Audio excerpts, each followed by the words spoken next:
आपका स्वागत है हमारे वीडियो में। आप अगर जीवन में आगे बढ़ना चाहते हो तो इस वीडियो को पूरा जरूर देखना। आज हम आपको दुनिया के सबसे महान इंसान के बारे में बताने जा रहे हैं।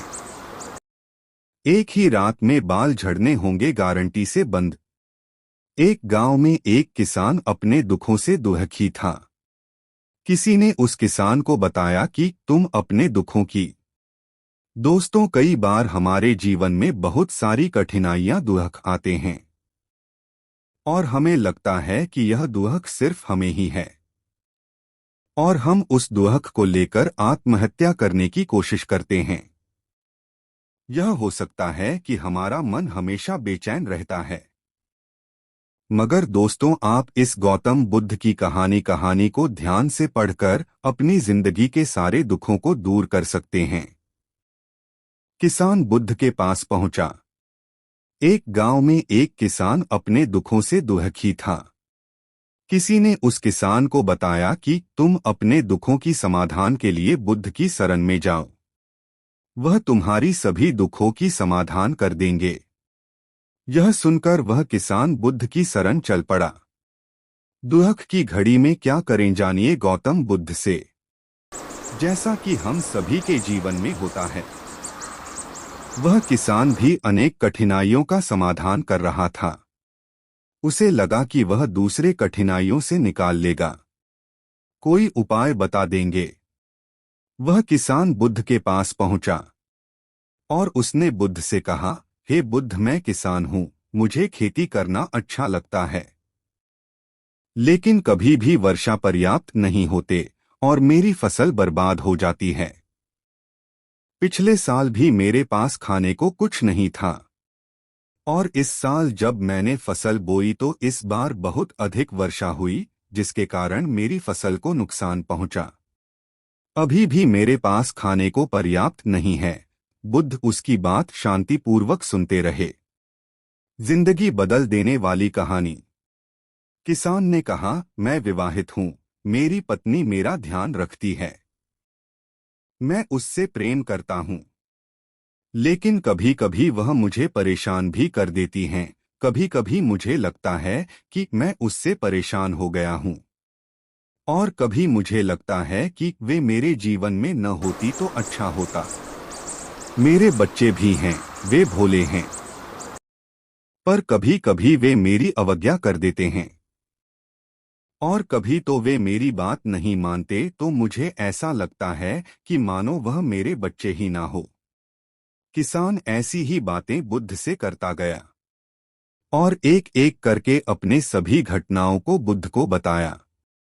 उसके जीवन में बहुत सारे समस्याएं थी। बुद्ध ध्यानपूर्वक उसकी इन समस्याओं को सुनते गए। बुद्ध ने एक शब्द न कहा और वह बताता चला गया। आखिरकार बताते बताते उसके पास बताने के लिए कोई और अधिक समस्या ना बची।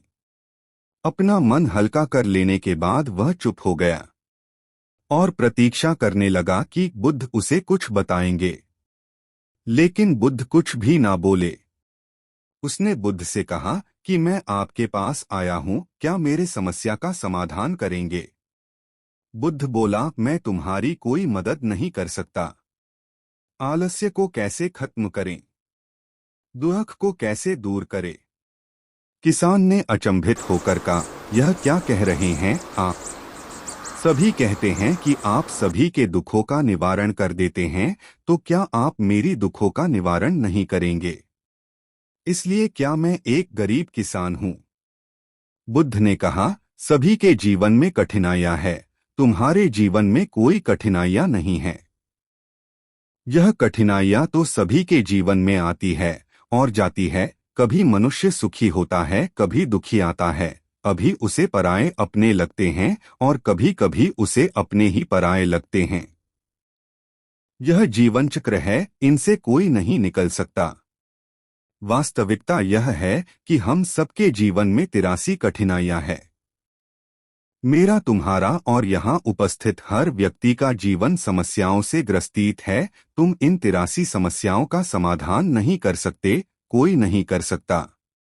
मन को शांत कैसे करे? कहानी।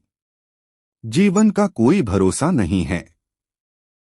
एक दिन जिन्हें तुम चाहते हो वह तुम्हें छोड़ देंगे और चले जाएंगे। मैं भी तुम्हारे इन समस्याओं का समाधान नहीं कर सकता। यदि तुम कठोर कर्म करो, उनमें से किसी एक का उपाय भी कर लो, तो उसके स्थान पर एक नई समस्या खड़ी हो जाएगी। जीवन का कोई भरोसा नहीं है। एक दिन जिन्हें तुम चाहते हो वह तुम्हें छोड़ देंगे और चले जाएंगे, और एक दिन यह जीवन भी तुम्हें छोड़ देगा और तुम भी यहां से चले जाओगे। जीवन का भरोसा नहीं है। एक दिन तुम्हारे प्रियजन चल बसेंगे और तुम भी चल बसेंगे। समस्याएं सदैव वैसे ही बनी रहेगी। आज भी वैसी ही समस्या है जैसे कि 100 साल पहले थी या 1000 साल पहले थी। समस्याएं जस की तस ही रहेंगी और इन समस्याओं का कोई कुछ उपाय नहीं कर सकता है। गौतम बुद्ध की कहानी हिंदी में। दोस्तों, अपनी जिंदगी से हमें कभी भी हार नहीं मानना चाहिए। दुख सबकी जिंदगी में आता है और सुख भी सबकी जिंदगी में आता है, मगर सुख जिंदगी भर के लिए नहीं रहता है और ना ही दुख जिंदगी भर के लिए रहता। इसलिए दोस्तों, आप परेशान ना हो। दोस्तों, आप हमें कमेंट करके बताएं कि आपको यह कहानी कैसी लगी। ऐसे ही गौतम बुद्ध की कहानी पढ़ने के लिए आप हमें फॉलो भी कर सकते हैं।